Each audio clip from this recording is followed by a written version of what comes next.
Brett with Hart Homes. I wanted to talk a little bit about hose bibs and their locations and possibilities. The simplest way to imagine it is the actual body of the hose bib is rather long. And so to have a hose bib on the exterior of your home that would be above your ankles, the hose bib on the exterior has to line up with an interior wall. And you can see right here we have an example of a hose bib. You can see the copper body of the hose bib coming into the building envelope into the interior wall, and we have a loop here that goes back in under the floor. The loop is so that you can pull the hose bib out to service it or replace it, put a new hose bib on should you need one over time or if it gets damaged, and you can then push it back into the wall.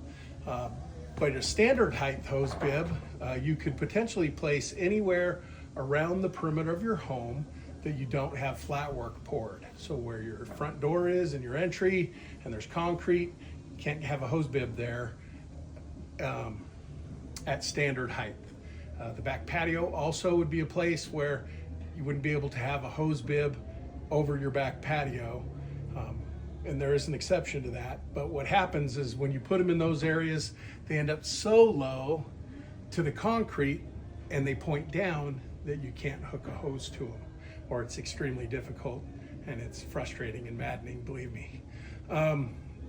If there is an interior wall like this that intersects the exterior and it's over the concrete, then it could be installed at knee height. We'll just say knee height.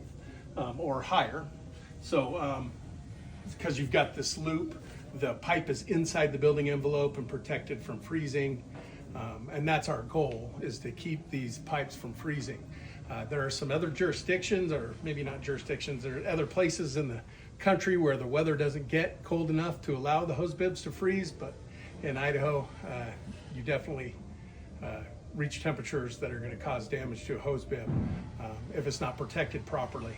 Also, you need to make sure that in the wintertime, hoses are disconnected from the hose bib. With the hose connected to the hose bib, the hose bib has a mechanism that allows water to drain out of it. And when water drains out of the hose bib, it drains out all the way to the back of the hose bib right here.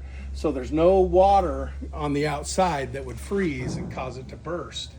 But if you keep a hose connected to it, it won't drain and you're in danger of having a flood in your home. So that's a simplistic view explanation of hose bibs.